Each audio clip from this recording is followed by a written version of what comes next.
Hello! My name is Callista, and welcome back to Mass Effect Legendary Edition. In the last episode, we took care of the hostage situation, which means we are done with our galaxy exploration, shall we say. We're going to head back to the Citadel, and then we're going to make a start on the next main mission. Message coming in. Patching it through. Thank you for dealing with the hostage situation, Commander. Chairman Burns was quite impressed by the way you resolved the situation peacefully. Your assistance above and beyond the formal duties has been noted, Commander. Fifth Fleet out.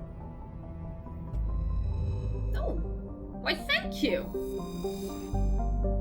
Okie dokie, let's head on out to the Citadel. Yes.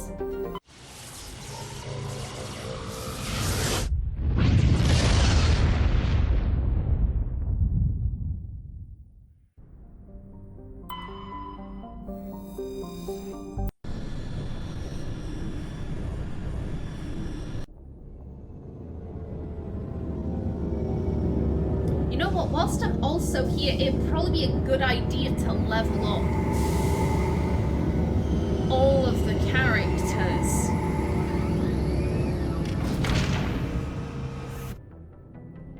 I'll go see if there are any missions that we have, and how to get off.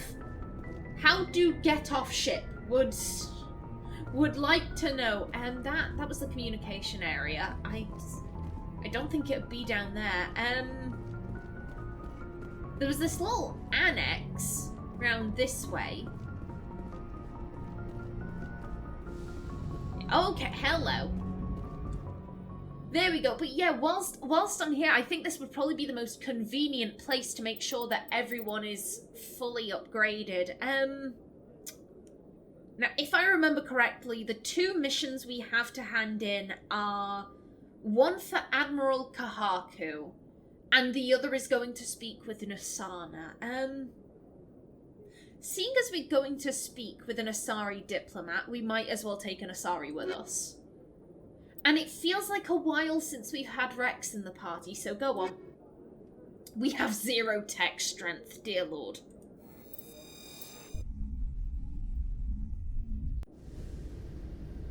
Equalizing interior pressure with exterior atmosphere. Logged. The commanding officer is ashore. Exo Presley has the deck.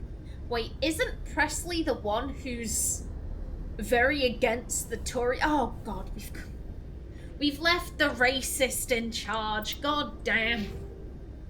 This is not what I wanted. Okay, you're fine. You're fine. Let's see. What do we want to do with you?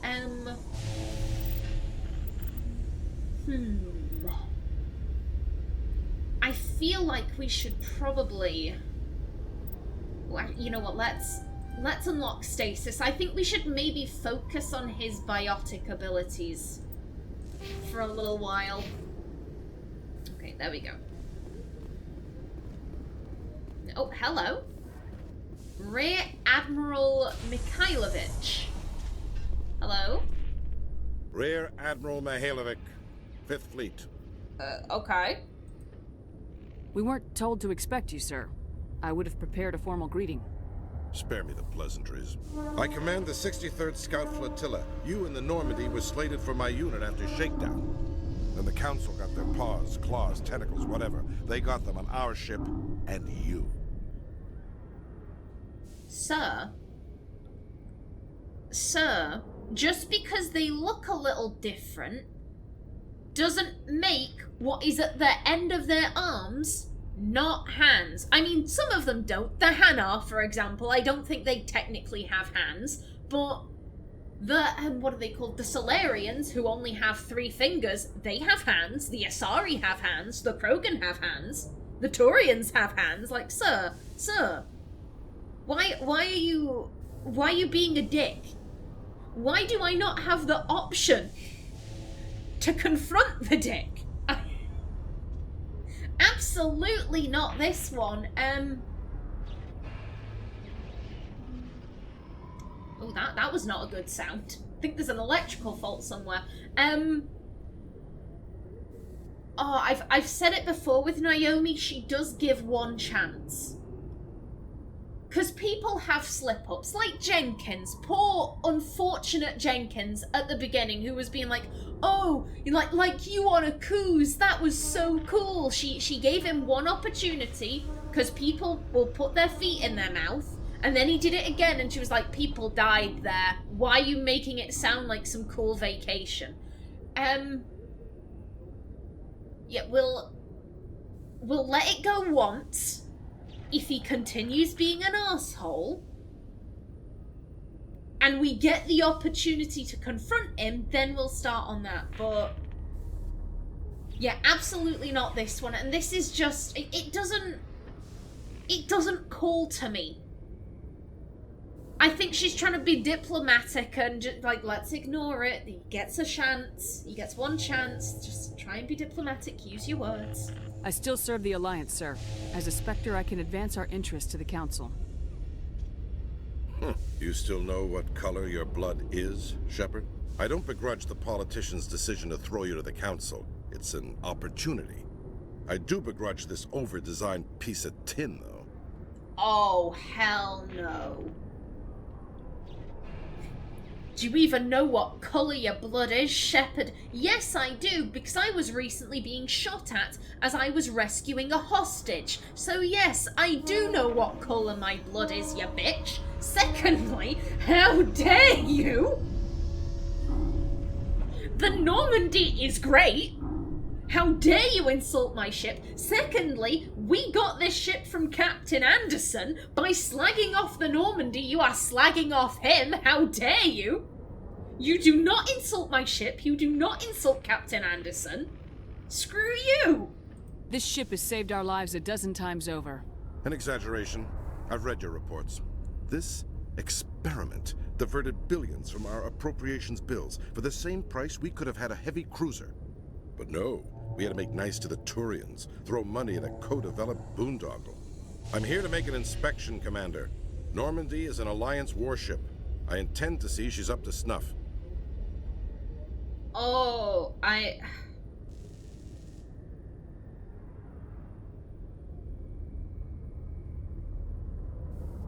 Here's the thing, can we actually block him?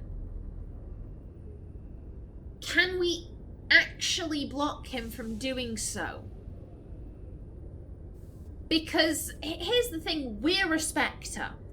Yes, we are still a part of the Alliance. However, we now answer directly to the Council. If the Alliance came to us and said, hey, we want you to do this, then we could absolutely say, no, we don't want to do that. We don't serve you anymore. We technically serve the Council, so go screw yourselves. So he has no authority to make any orders of us, but I think technically speaking he is right. The Normandy is an Alliance vessel. We're not under the command of the Alliance anymore technically, but I think the ship still is. We've effectively commandeered it. Legally, I think it still belongs to them, even if we are making use of it. So I don't necessarily think this'll do anything.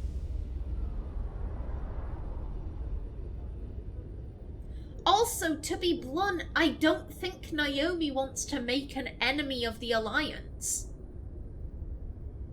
She probably does still view herself as a member of the Alliance military first and a Spectre secondly.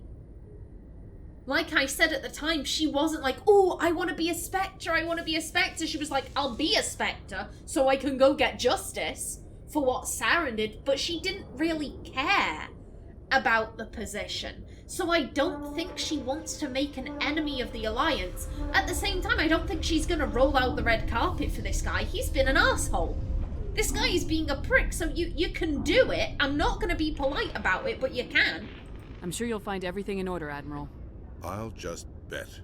Wait here. I won't be long. Commander, I'm not happy. Oh, well, that's hardly a surprise. Sounds like a fairly common situation. Commander, I suggest you secure your mouth. It's going to get you in trouble. Who designed that CIC? Putting the commander aft of everyone else is inefficient. What if he needs to discuss with the operators toward the bow? Okay, well... I don't know what the CIC is. I can assume it has something to do with the commander. Aft. God, I know that's boat terminology. I don't know boat terminology, though. I would assume aft would be short for after, so the commander is behind. You know what? I'ma Google that. I'ma Google that just to make sure. Aft meaning. Okay. At, near, or towards the stern of a ship or tail of an aircraft. So it is, yeah, the commander is at the back.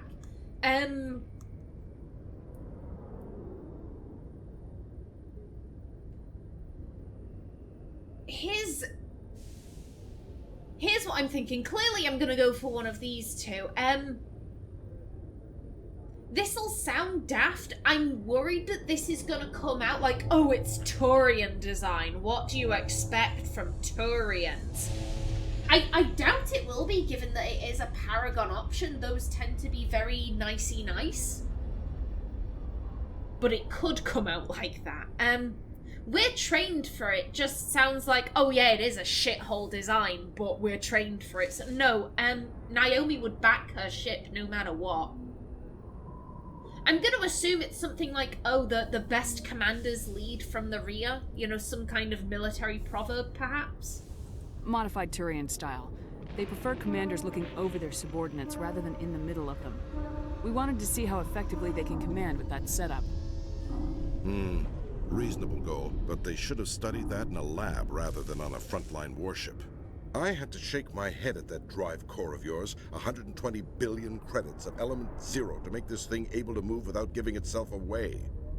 You realize we could make drive cores for 12,000 fighters with that money? What good is it to hide for a few hours anyway? Useless. I'm so fucking tempted.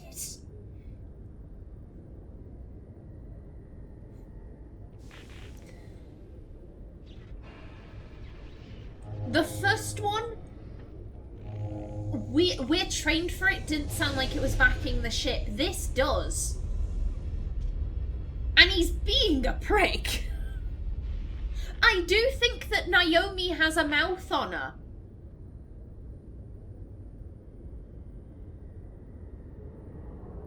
You know what? Fuck it. This guy's being an asshole. Men of limited vision said the same thing about early aircraft, submarines, and tanks. There's two ways I could take that, Commander, but that is true. I suppose the early U-boats weren't much better. And we need to talk about your crew, Commander. Krogan? Asari? Turians? What are you thinking, Commander? You can't allow alien nationals free access to Alliance equipment? Why is... Oh!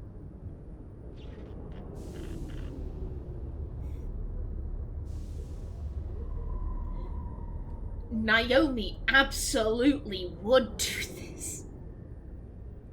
I need to start leveling up my renegade. No! I so desperately want to pick this. I so desperately want to pick this because... Here's the thing, that last one, oh, men of limited vision said the same thing about early aircraft, submarines, and tanks. That, it was sassy, yes, but I would argue it was still relatively polite. This, here's the thing, it's one thing to slag off the ship. That annoys Naomi because you are indirectly slagging off Anderson. It's one thing to slag off the ship.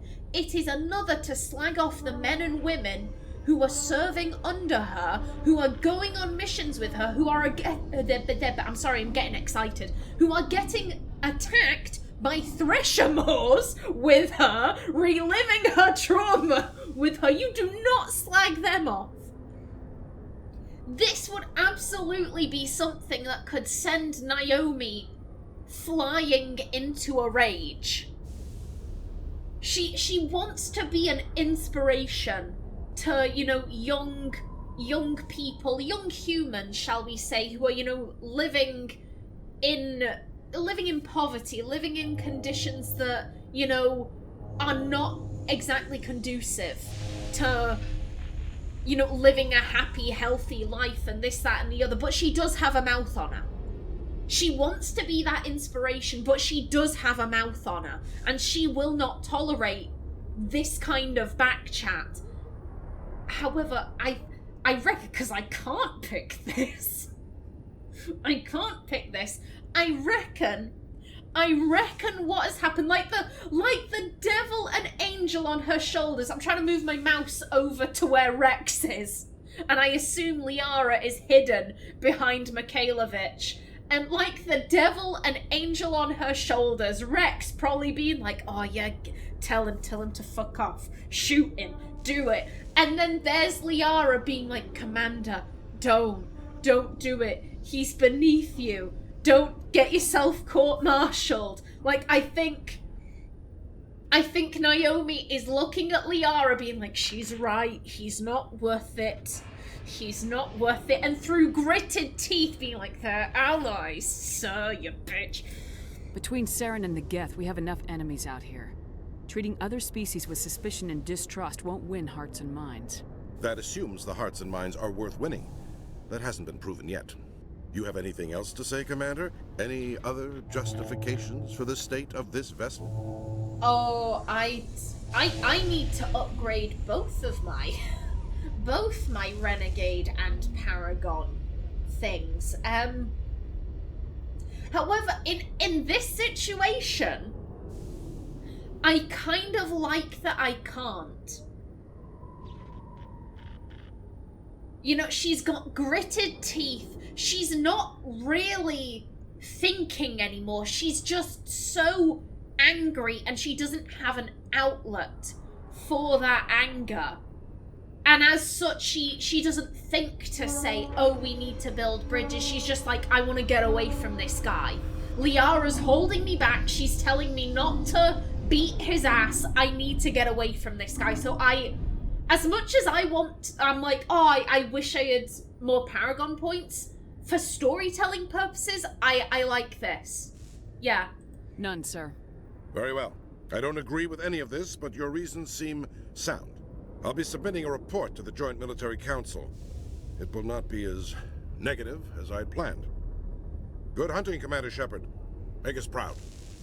Go fuck yourself. You know. As soon as he went, Naomi was like, oh, go fuck yourself. How dare. She's punching this wall. She's like, how dare he talk about my crew like that. Did you know Citadel Security is the largest multi-species law enforcement agency in Council space? Oh, very interesting. Every time I visit the Citadel, CSEC brings me here for a friendly chat. They bring you to the docks? Okay. And a yoink, thank you kindly. Oh, hell, look at you. Interesting. Oh, okay. Seeing the ward stretching out before you really makes you appreciate the Citadel as a true wonder of Prothean engineering. Yeah, I guess it does. Let me... Yes, all of the Codex entries. I'm sorry, I have to say hello. I have to. Hi, are you okay? Are you enjoying being a part of the Keeper Union? Have you gone to your, dental checkup yet? It's free. It's all provided. Free dental. If you join the Keeper Union. Come on down. I'm so sorry. I am gonna keep doing that. Coming up in a report later today, Emily Wong investigates corruption on the Citadel and uncovers a full-blown crime syndicate. Hey, good for Emily.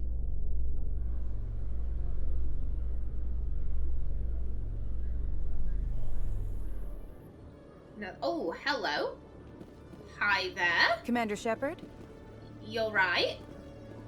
Kallista been seen in Al-Jalani, Westerland News. Would you answer a few questions for our viewers?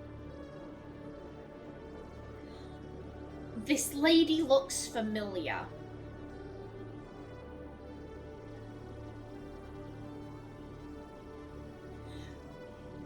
Shit, I think... So I'm a really big fan of Dan Bull. He does raps on like various games, and he did do one for Mass Effect. I don't want to be nervously lunching with Cerberus. I prefer to be punching a journalist, and I think it was this girl. I don't want to punch her though. Yeah, sure. What do you want to know? You've been given a unique position to represent our race. People want to get a sense of how you'll do that.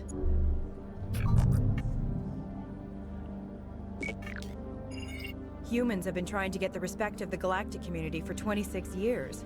With that in mind, what are your feelings on being the first human Spectre? I mean, honestly... honestly, it is this one. This is just another job to her. Would she outright say that, though?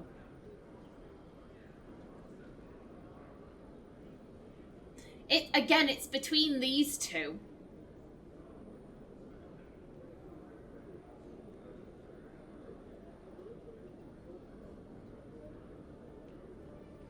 Oh, here's the thing. This is the inspirational answer. And Naomi does want to inspire people, but I also don't think she wants to lie. Like, I don't think she wants to say, like, oh, I joined the Alliance military and everything was hunky-dory and nothing bad ever happened. You know, no, she would say, listen, I joined up with the military. It was the best thing I've ever done. It got me out of a really bad situation, and I am very grateful to the Alliance. However, I have seen horrible things. And not everyone can handle that. Like, when I say she wants to inspire, I don't mean she wants to inspire people to join the military. I think she wants to inspire people that, you know, are maybe thinking, oh, I come from a really... what's the word I'm looking for? Underprivileged? Yeah, we'll go with underprivileged. I come from a very underprivileged background. I don't have all of these... you know, natural... Oh, my brain, can you not? Oh my brain is just like, yeah, no, I don't want to speak right now. Advantages, there we go. So yeah, I come from a very underprivileged background. I don't have all of these natural advantages that other people have.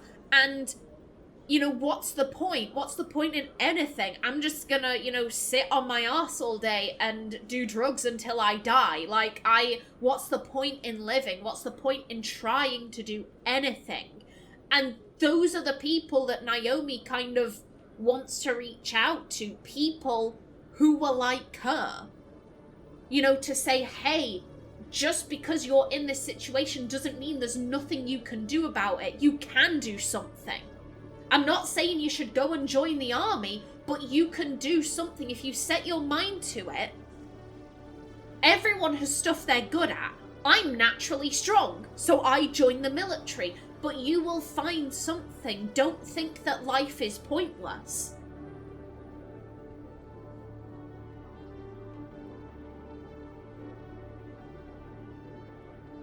Oh, I get this. This is the inspirational answer. This is the honest answer. And I don't think she wants to inspire by being like, you know, oh, smiles and everything's great, you know, I'm totally not lying to you guys, like that. It'd feel hollow. So, you know, we are gonna go with the honest answer. I try to keep in mind that it's just another form of duty. I still wear a uniform. But there's a difference between protecting human interests and Citadel interests. Have you encountered any situations where the Citadel asked you to place its needs before the needs of Earth?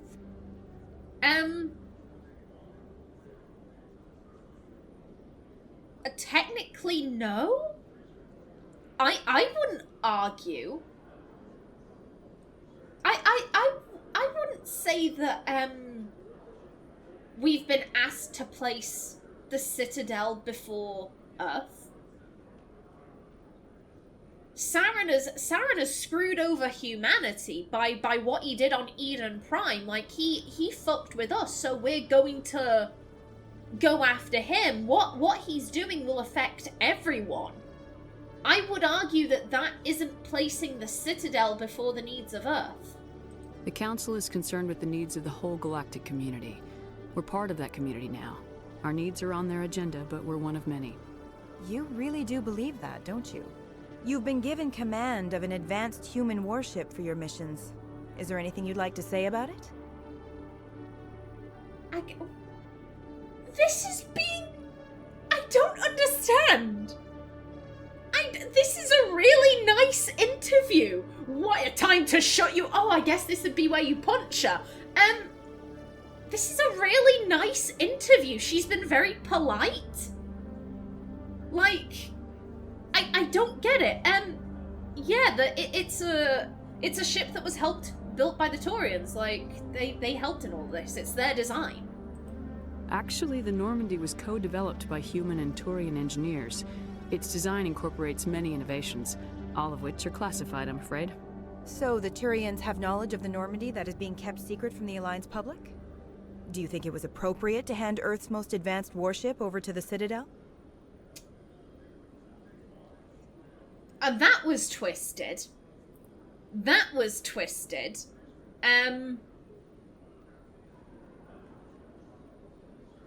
But again, she's a journalist. What do you expect?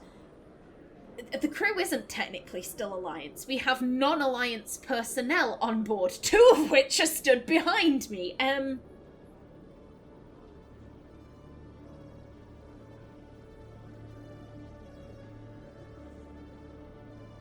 Oh, I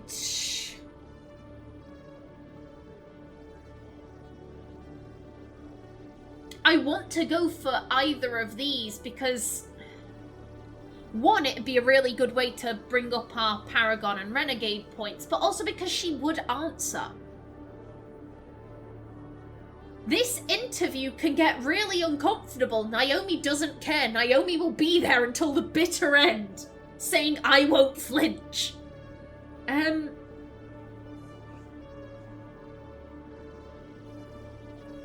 I'm drawn to this.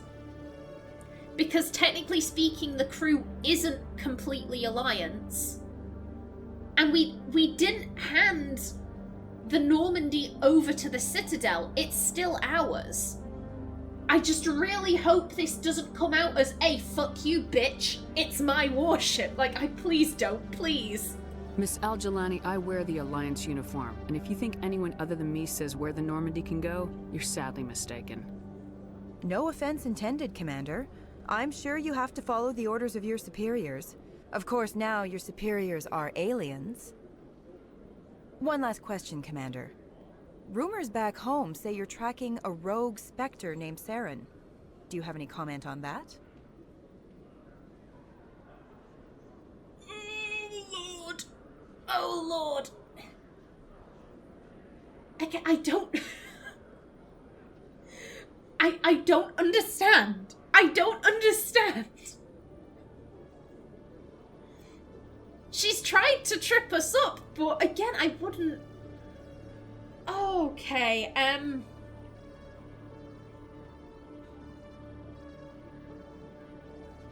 The Council did protect him. They did. But do we Oh god, both of these are going to stir up anti-alien sentiment? And if we say, I can't confirm or deny that, then we've just confirmed it.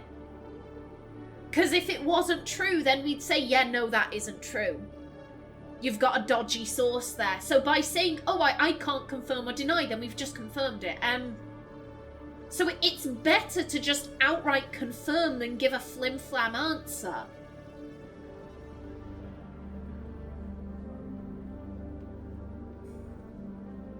Like I said, both of these are going to stir up anti-alien sentiment. This one is going to prejudice people against all aliens, whereas this is probably just It might prejudice people against Turians, but at least that's just the one species. It might only prejudice... Here's the thing, that's being rather optimistic, that they'd just be like, oh, Saren's a dick. No, they probably will be like, oh, Turian's a dick. But yeah, this is throwing all alien species under the bus. This is just throwing one under the bus, so...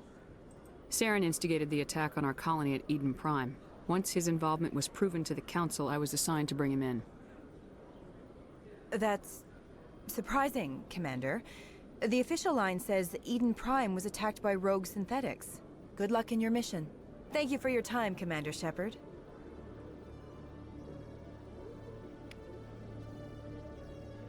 Oh, we got money for that. She paid us. Why would we punch that lady? She paid us for our time. I'll take that. Oh, the council are going to be pissed, though. They go, why did you confirm that? And it's... Because not confirming it was confirming it, so better to be honest. Either way, I am just about out of time for this episode. You know what? Has that had any effect? I don't think it has. I don't know. I can't tell if that's any higher than I remember it being. Ah, well, let's read some codex entries. Anything new here? Combat hard suits use a dual... A mass accelerator propels a solid metal slug using precisely controlled electromagnetic attraction and repulsion. The slug is designed to squash or shatter on impact, increasing the energy it transfers to the target. If this were not the case, it would simply punch a hole right through, doing minimal damage. Accelerator design was revolutionized by Element Zero. A slug lightened by a mass effect field can be accelerated to greater speeds, permitting projectile velocities that were previously unattainable.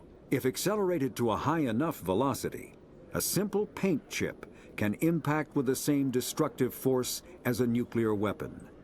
However, mass accelerators produce recoil equal to their impact energy. This is mitigated somewhat by the mass effect fields that rounds are suspended within. But weapon recoil is still the prime limiting factor on slug velocity. Okay, interesting. And let's see. Yeah, we've read that one. Krogan Genophage. The Genophage bioweapon was created to end the Krogan rebellions. From the start, the Krogan had overwhelmed the Council. Only timely first contact with the Turians saved the Council races. The Turians fought the Krogan to a standstill, but sheer weight of Krogan numbers indicated the war could not be won through conventional means. The Turians collaborated with the Solarians to genetically engineer a counter to the rapid breeding of the Krogan. The Genophage virus gained the energy to replicate by eating key genetic sequences. Every cell in every Krogan had to be altered for the weapon to be foolproof. Otherwise, the Krogan could have used gene therapy to fix the affected tissue. Once a genophage strain could find no more genes to eat, it would starve and die, limiting spin-off mutation and contamination. This created genetic flaw is hereditary.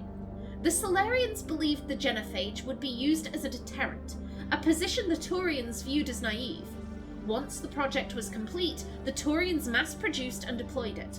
The Krogan homeworld, their colonies, and all occupied worlds were infected. The resulting mutation made only 1 in 1,000 Krogan pregnancies carry to term. It did not reduce fertility, but offspring viability. The rare females able to carry children to term became prizes the Krogan warlords fought brutal battles over. The Krogans are a shadow of their former glory. While the rebellions took place centuries ago, they are constantly reminded of the horror of the genophage and of their inability to counter it. The release of the genophage is still controversial, bitterly debated in many circles. Damn. Quarians economy. The migrant fleet has little economic base, operating in a state of perpetual hand-to-mouth. While Quarian ships include light manufacturing and assembly plants, they lack heavy industries such as refining and shipbuilding.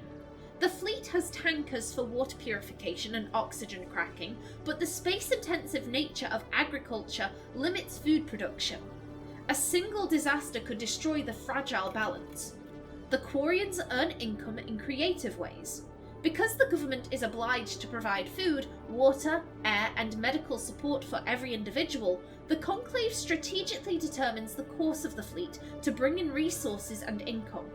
A species who suspects the migrant fleet is heading towards their space often offers a gift of surplus starships, fuel, and resources to convince the Conclave to alter course.